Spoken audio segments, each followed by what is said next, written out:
I'm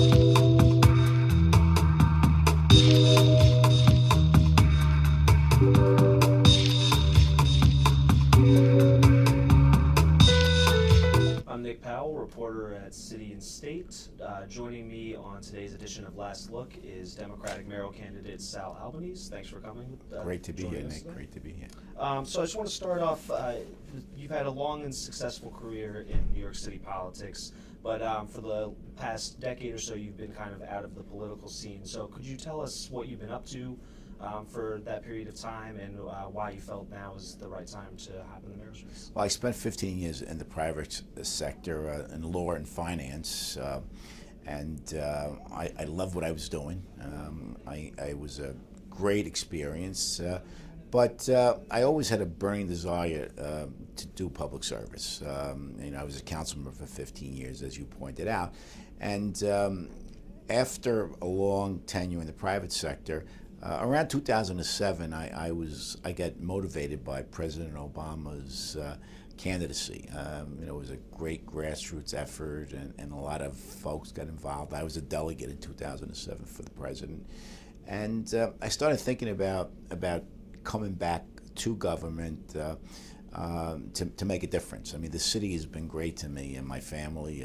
It afforded me tremendous opportunities as an immigrant. The public schools, the libraries, the sports programs, all services the city offered elevated my family from the working class to the middle class. And I started thinking that those opportunities are beginning to slip away. And the political class in the city is not doing enough to address those opportunities for folks. And then Sandy occurred, and I saw how unprepared the city was, how reactive our government is, and then I talked to my family about it, and I said,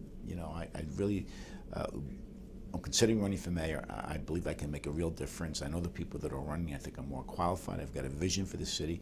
I think we have to start being proactive as a government so we don't fall prey to storms like Sandy and another crisis. We operate in a crisis-oriented mode. I want to have a government that's proactive. So it was the Obama candidacy, it was the Hurricane Sandy, all those things led me to come back and become a candidate for mayor. Did you ever consider running for lower office, like controller or Brooklyn Borough president or something like that? No, I was never. I've been asked about that, and people have said that that's something I should consider, but I never gave it a second thought. I want to be mayor, because mayor is the job where you can make a real difference in people's lives.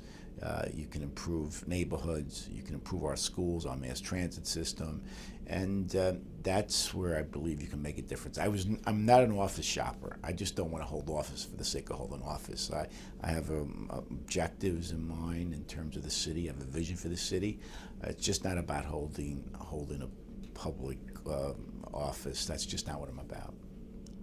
Now, as a veteran politician, does it frustrate you to see a candidate like Anthony Weiner enter the race late in the game and gain traction immediately based off little more than name recognition, his past behavior notwithstanding?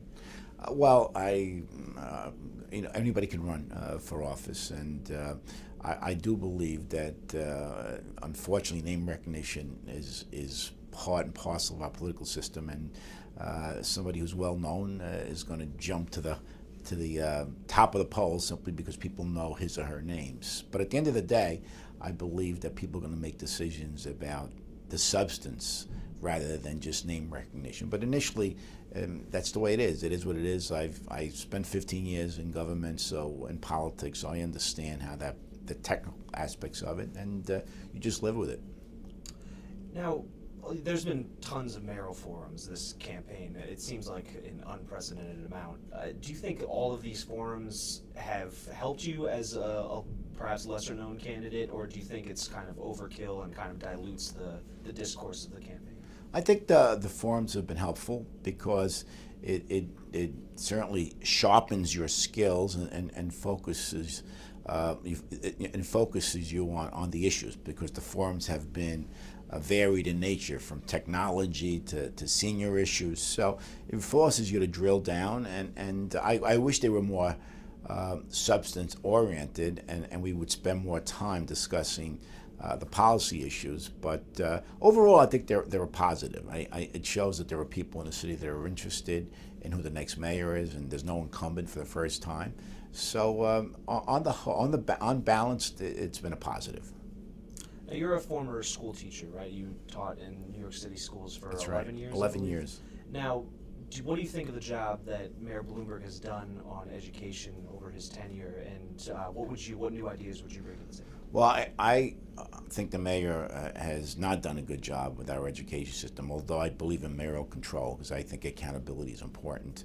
I would stop demonizing teachers, for example, as you pointed out. I know what it's like to be in a classroom and to teach in our schools. It's no easy task. It's draining. And I think the mayor doesn't appreciate that, and teachers in the city feel demoralized. So I would change the tone immediately. I would make sure that teachers know that I support their efforts, and also I would have a chancellor as a mayor, and a chancellor as an educator, is what I meant. An educator, somebody who actually taught in our schools, and I would focus on early intervention. You know, when our kids come into our school buildings at 3 or 4 years old, especially in some of our poverty-stricken areas of the city, they're behind, way behind, and they never catch up. The average middle-class kid knows about 1,400 words at the age of 3. The average for a kid from our poor communities is about 300 words. That gap, unfortunately, is difficult to make up, and many kids get referred to special education. They wind up in our criminal justice system, and I think it's just not right. It's not an IQ issue. Poverty causes stress causes developmental issues. I want to merge all of our programs, early childhood programs, into a department for early education, and create pediatric wellness centers in low-income communities around the city where we start focusing on kids as soon as they're born.